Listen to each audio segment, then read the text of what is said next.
Vaughn was like, he seemed like a really important person. I mean, not to say that anybody else isn't important. Mm-hmm. You know what I'm saying? But sometimes there's dudes kind of like, you know what I'm saying, that stick out. Mm-hmm. He seemed like that type of person. Yeah, he was always that type of whatever. Like, he was always important to whatever he felt like being a part of. Like, if he felt like he was gonna be the toughest in jail that 3.5 year bid, he was like focused on being the toughest in that. Like, his whole 3.5 years, all he did was whoop. Like, he wanted that. He wanted to know when they see him, they was gonna have to get whooped. You feel me? Like, ops, that's what he focused on. In the streets, he wanted to be the biggest gangster in Iraq, in the world. That's what he wanted to be to a certain point. And he was out here trying to do to be that, to be considered that. That's what he wanted to be. If he said it was a no op tolerance zone, you could see by the people he had around him, like, he bred that. Like, when he first got on and he was getting lit up, even before he just died, everybody trying to tell him to do different shit, stop dissing people, stop saying this and that, and he kept getting bigger and he kept doing the same shit, cause he gonna do what he wanna do, and whatever he feel like he on, he's gonna do that to the best of his abilities. So if he feel like I'm gonna be rich and I'm gonna diss the ops and ain't nobody gonna do shit and I'm gonna keep getting rich, that's what he gonna do, and he gonna focus in on that and be that, you feel me? So it's like whatever he wanted to be, like, you see how you say, like, man, he was important. That's because everything that he ever tried to do, he put a lot of time, effort, and energy into that shit. Made his personality be like that. Made that shit stick out. Made himself important. You feel me? Like, you see, when he got on, he was invested in being a neighborhood hero, and that's what he did. He bought his hood chains. He paid for bonds. He was bonding people out for bodies. Like, folks bond motherfuckers out for bodies. You feel me? Like, Who'd he bond out for a body? He bonded out one of the females from his hood that had caught like some murder, like not like on some whack the motherfucker shit, but like on some, just a whole little story behind it, but it was some accidental shit on basically. But he went and got her. You feel me? Like, he went and signed motherfuckers and gave some females some money. You feel me? He went and put up thousands and went to his hood with 100,000 cash and passed it out. He was invested in. You see, after he died, nigga, they still had the turkey drive in O-Block that he was already had going on with Steve before he got killed. You know, he got killed like on the 6th of November. And that turkey drive shit was later that month. He had already had it going on. Like, I'ma do this. I'ma pass out turkeys and we gonna have everybody come to the wick. Like, he had that. He all, as much shit as he did bad, he was focused on, like, creating his face as far as like how everybody viewed him outside of his ops. Like, if you was an op to him, he didn't give no fuck how you looked at him. He wanted you to hate him because he hated your ass.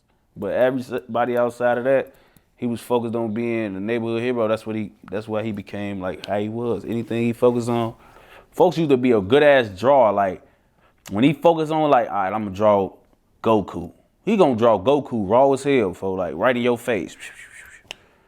For them, like, I'm in this bitch. See, when he started rapping, he ain't rap, but when he started rapping, he became damn good at rapping, fo. He one of them niggas, like, folk, one of them motherfuckers, like, if he set his mind to it, fo, he could probably do anything. That's one of them type of niggas, fo. Him and my homie D-Thing, they was them type of niggas, like, they could do anything. Them niggas was fighters, shooters. You know, they niggas that fuck hoes, pretty boys, niggas and shit, and niggas scared of them. You feel me? Like, it's all type of shit like that, and they loved and worshipped where they from. You feel me? Like, shit like that. Did real thorough shit in the area. You feel me? Like, that's how that shit was. You had mentioned that Vaughn wanted to be the biggest gangster in Chicago. Mm.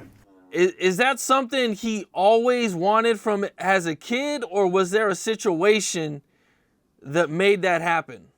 I ain't gonna lie, I knew him as a kid, and from what I could always remember, he just was like that. Like, I mean, like, we losing dead homies, so like, ain't no telling if losing OD made him wanna, you feel me, or losing, like, you feel me, made him wanna psych out, you feel me, but Like he one of them niggas for like Von love his niggas on phone them. He love his surrounding. Like he cherish everything going on around him. So say for instance, if I love all y'all and this niggas out here that's trying to get y'all, I'm getting their ass.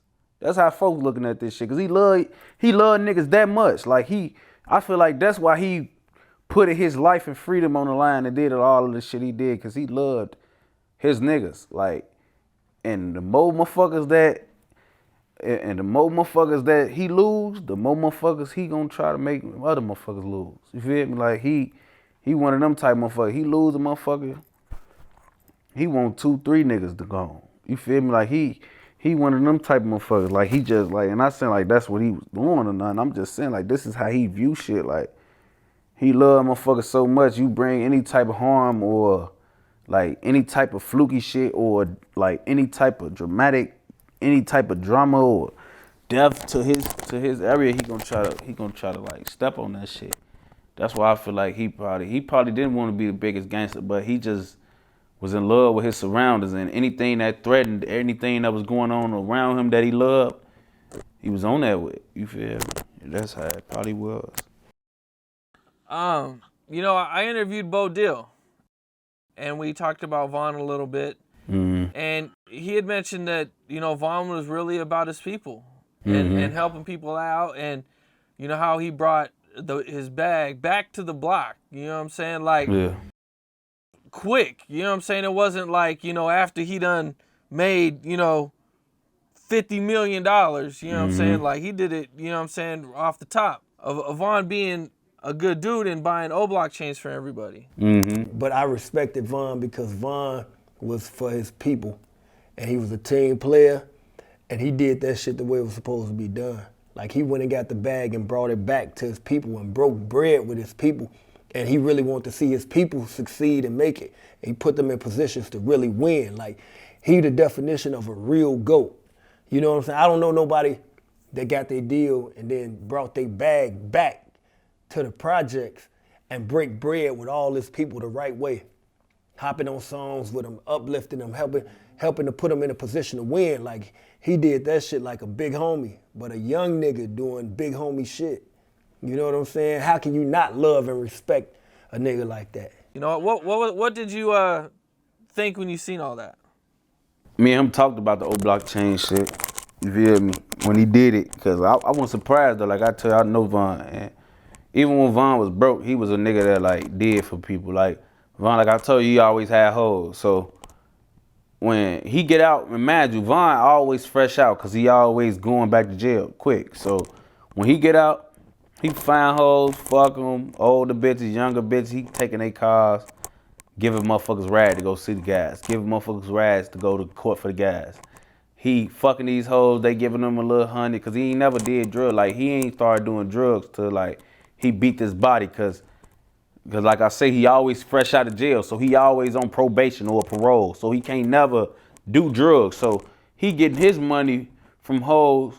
He'll come and buy the guys some weed. He used to come in my face, man. We all, I'm younger than him. I'm like 2, 3 years younger than Von. So he fucking hoes, getting money out of them. I'm fucking hoes, just fucking hoes, because I'm still 14 and shit. You feel me? Oh, 15. And he fucking hoes getting money from him. He'll come over there, see me dry as hell for like 30 minutes, not doing nothing, walking around blue a little bit. He, bro, what the fuck you on? You need some weed or something? Like, we need to get your little ass some drugs. You and this bitch tweaking on phone them. Going that bitch. And at this time, this when the Trey 5's still 50. They ain't 30 and shit, like $25 and shit like they is now. KD's and shit was 50. You feel me? What? Going that bitch buy me a whole Trey 5 to myself. I'm happy as hell. I ain't got no problems no more. Come around that bitch, send that shit here. Putting money on his phone for the guys in jail. He'll put money on the phone for niggas who ain't even put money on the phone for him when he was in that bitch.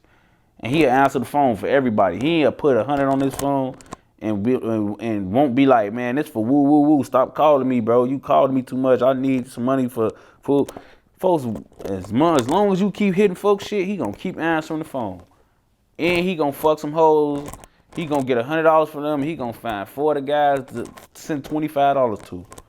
Like, that's how he is, bro. You feel me? So it's like, when I seen the chains, it was just like another one of those type of acts, like another one of them type of, he ain't never been a ball hogging ass nigga, you feel me? He always been the one for wanna ignite everybody and make some shit turn, you feel me? Like, that's just how he is, like, folks ass set the mood, like, he'll roll out the red carpet just cause it's like, he trying to build motherfuckers up, you feel me? So, I was never surprised by it. It's just like it's just like his persona, but it's like it's money involved now. You know, he used to have to show his love in different ways, but now he got the sack, he able to really do that shit. And he really like, what folks really did is he put all these rappers on blast, like, and put them on notice. Like, folks won in this game 2 years for real. Like, he didn't, like, a lot of what motherfuckers be trying to act like it take time to do, or they don't have money, or not playing with, or ain't really like can afford. This is shit that can be done for real, like, and it just take you really like feeling this way about what you supposed to do, feeling obligated to your block or your area, like that's what you want to do. You feel me? He put a lot of rappers that was using excuses and making up lies or reasons to not do a lot of shit. He made them look stupid. He put a lot of niggas, when you go to your hood and pass out 100,000, you letting everybody know they ain't doing shit right. When you go buy 15 old block chains, you showing motherfuckers this is what niggas could have been doing. You feel me? Like, when a nigga told us no and they ain't had this and that, this is what a motherfucker really could have did for us. You feel me? Like, that's what he put out here. Like, Doing it with his actions. yeah.